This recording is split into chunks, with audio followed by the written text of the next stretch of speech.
It seems simple, but ensuring that your irrigation system is well maintained can assist you to ensure that its performance is optimised. But what should you look for and when? Tim Powell from Integrated Irrigation. It's really great to have a look at the machine operation at the end of a season.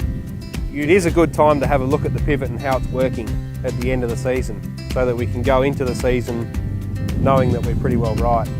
Make that your end of season cut-off. Once that job's done, season's finished. Try to alleviate that bit of pressure at the start of the season in making sure that everything's right to go.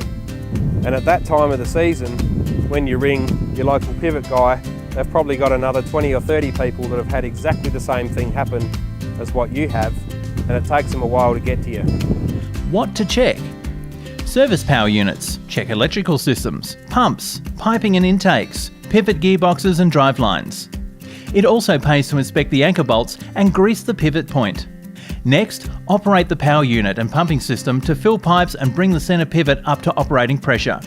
Check pressures at the pump, pivot point and end of the pivot. Always check pressure with the pivot parked in the same spot.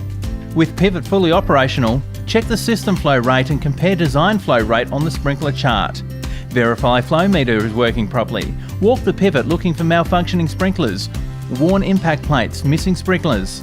If possible, verify each sprinkler matches the sprinkler specified in the sprinkler chart.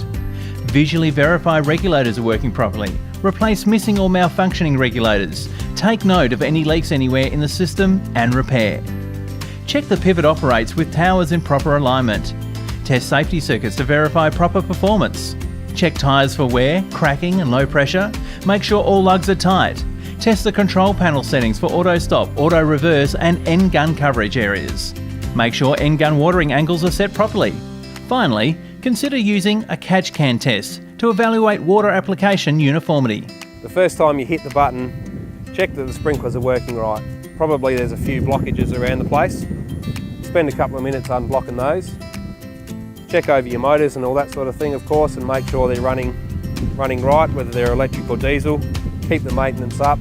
Quite often we see a difference between an unmaintained pumping system and a maintained one being 10-15% quite easily. It is worth doing that oil change, it is worth doing the filter change, and make sure that that's done right.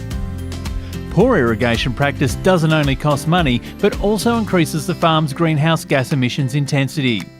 Getting your irrigation right is good for business. It will improve productivity and reduce emissions intensity. For further information, contact your Dairy Extension Office or your RDP. You can find out more on this story or any other profitable dairying project at www.dairyclimatetoolkit.com.au.